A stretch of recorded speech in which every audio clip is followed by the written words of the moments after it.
All right, so in situations like this right here, that is the main reason why 2K will never ever be the game that it's actually supposed to be. It's a decent game, but it's extremely hyped up.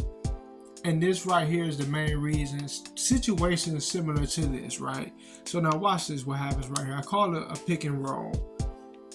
That basically was successful. Look what happens right here, right? So now he misses that, right? Now pay attention to what happens. Now I'm playing from the 2K camera angle.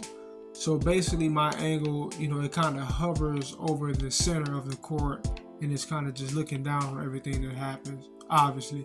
But I called that, and Kawhi, he gets loose, he gets open, right? He tries to keep up with him for a moment, but now you're looking at it from this angle, you can see that what? Kawhi, he's clearly in front of his man. He's ahead of him. He's got the ups on him, right? He's ahead of him.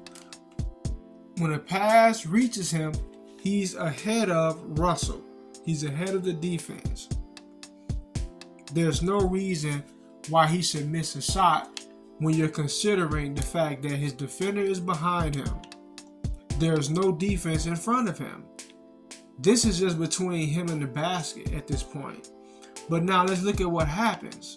This is what 2K does to try to prevent you from really getting your shit off, right? So he gets the ball, take it back, he gets the ball, and instead of just going for the basket, he stops. And when you look at the manner in which he stopped, it's the game stopping him. It's the algorithm stopping him. Look at it.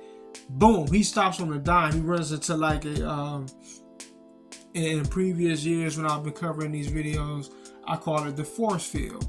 2K has these force fields where if you or your teammate is doing something that the algorithm does not approve of, it will stop you on a dime. Look at it again. Instead of falling right into the basket, going for the dunk, boom, you can see he stops suddenly. Boom, he just stops. There's no reason for it, but he stops, he goes for a lower percentage shot because the algorithm is giving the defense behind him an opportunity to try to cut off the shot, to try to do something about it. Even though you have an easy bucket, you ran a great play, you made a good pass, but he's forced to stop on a dime and go for what kind of looks like a fadeaway. Like why is it that you have the rim in front of you? How do you have the rim in front of you? No defense in front of you. It's just you in the rim, but you stop and go for a fadeaway outside of the half circle. Why would you do that? Now, this does not happen all the time. For the most part, he's usually going to go get a layup, get an easy dunk. But this is why I'm saying that's how you know when the game is interfering and is trying to force something to happen that's not supposed to happen, because it's trying to aid the opposing team. Rather than just allowing the game to play out smoothly, it's attempting to aid the competition. So he's supposed to just go for an easy dunk, easy layup. If he's going to do anything about it, Russell, if he's going to do anything about it, he's just going to foul him. Even right here, he actually fouled him, but they didn't call it.